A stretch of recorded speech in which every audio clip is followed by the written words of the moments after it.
It doesn't matter where you start, it matters where you finish.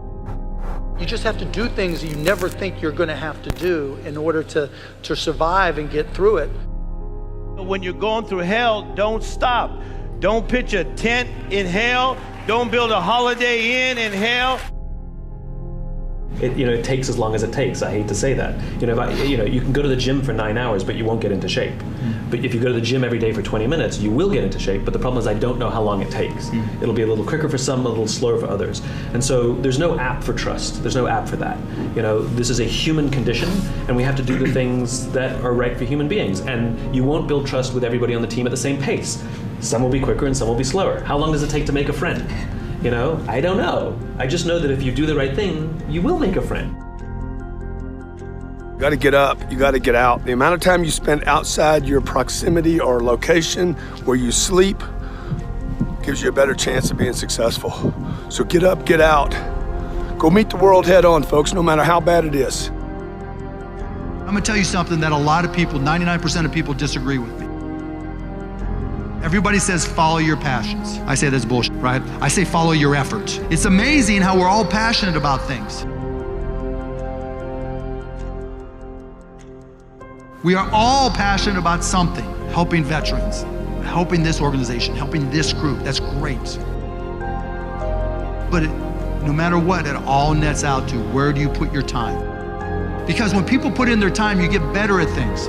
And when you get better at something and get good at something, then you have a chance to be great at something. And you know what I've learned? Nobody ever quits anything they're great at. And once you get great at it, it's amazing how passionate you become about it.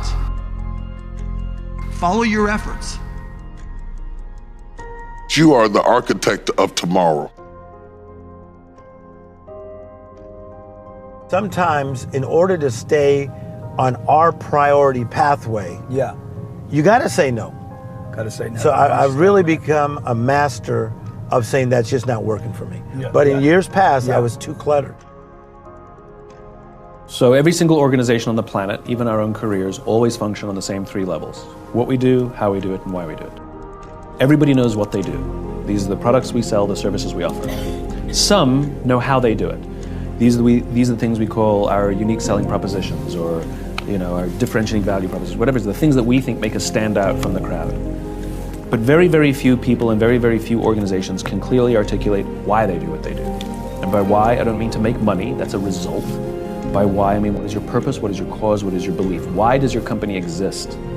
Why did you get out of bed this morning? And why should anyone care? And what I learned is that organizations or leaders that start by telling you what they do are less able to inspire people to do business with them, inspire loyalty, where those who start with why, whether it's Steve Jobs or Mahatma Gandhi, are able to command loyalty and are able to innovate in ways that others cannot.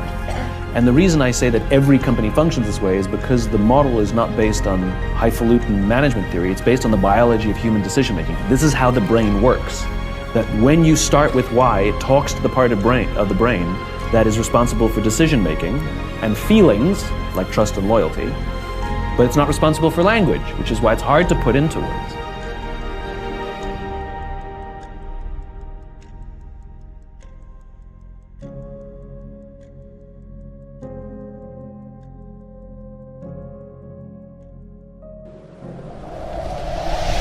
Get up and get out and go meet the world head on. Go meet whatever it is, okay? You gotta make up to somebody.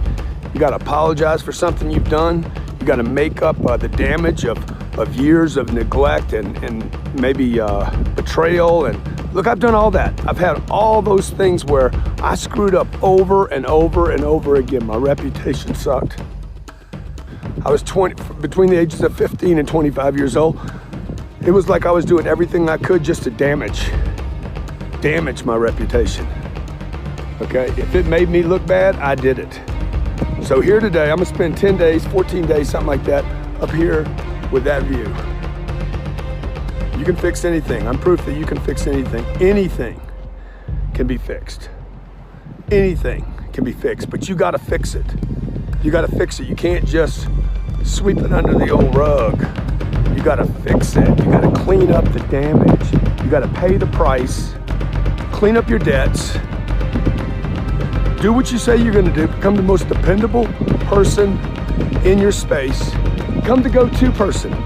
Oh, I can put that person on stage and know exactly what they're gonna get for me. I can put that person in the game and I know what play they're gonna run. I can put that person on the floor and I know they're gonna get it done. Be the go-to person. You know, those first couple months, I remember thinking to myself, I'm in business 2 months now. You know, I remember getting to the point where I had $15,000 in sales, probably 6 months into the company, and I'm still living in the shithole and thinking, okay, I can do this, I can do this. And along the way, it was lots of trial and error. You know, there were things that were new to me, things that were terrifying to me, things that I would break out into a sweat. But I always remember going into my customers and just trying to be brutally honest and say to them, if I can help you, right? If I can bring value, if I can make your company more competitive, more profitable, will you work with me? And you don't have to put money, I'll do the work to prove it. And if I get it done, then we'll figure it all out, or they agree to a price and then they'll pay it at that point. And one by one, I just kept on making customers happy and lost some, for every one I lost, picked up 3.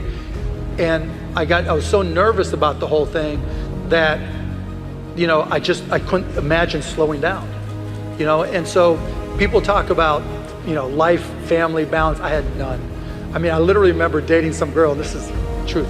And it was like, we'd been dating a couple years, like, Mark, you're so into your work. I mean, I want a picket fence, I want a house, I want kids.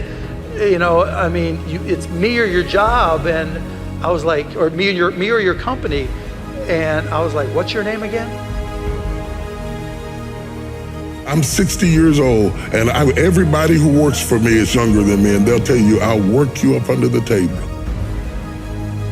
Vision is an internal thing, right? It is the world that you want to live in, right?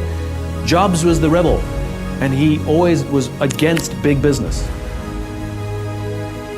All the visionaries that we know have some sort of personal experience and imagine a world that is different to the one they live in now, and will use their businesses to help build that world. That doesn't mean they're the only ones doing it, but what makes them a leader is they're the one leading towards that place, right? So vision has to come from you. If you're the founder of a company, your business is not the only way you do it. What if you quit your business and start another one? It doesn't matter. They should all be contributing towards this vision. And you're not the only one doing it, but if you're the one preaching it and you're using your company to advance it, that makes you the leader.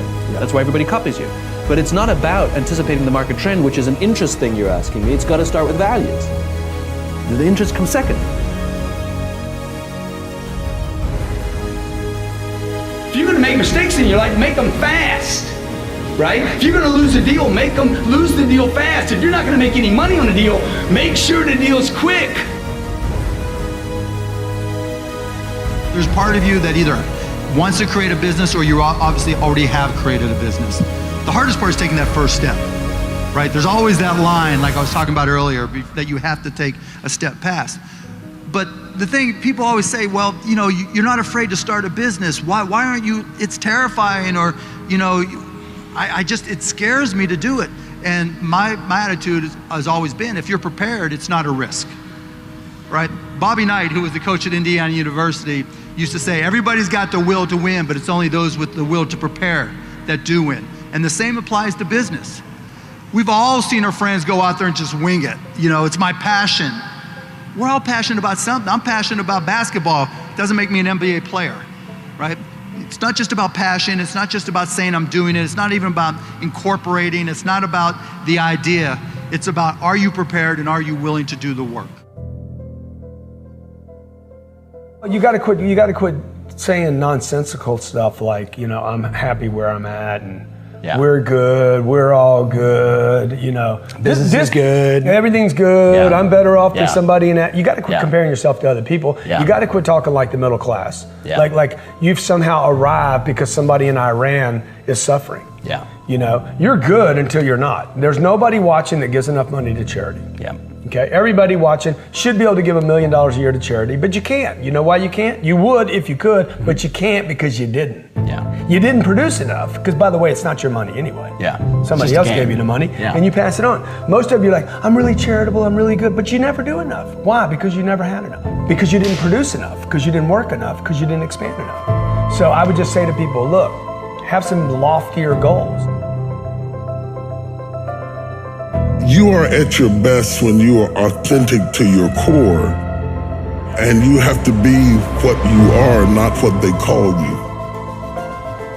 You know, I tend to believe that there's no finality in anything.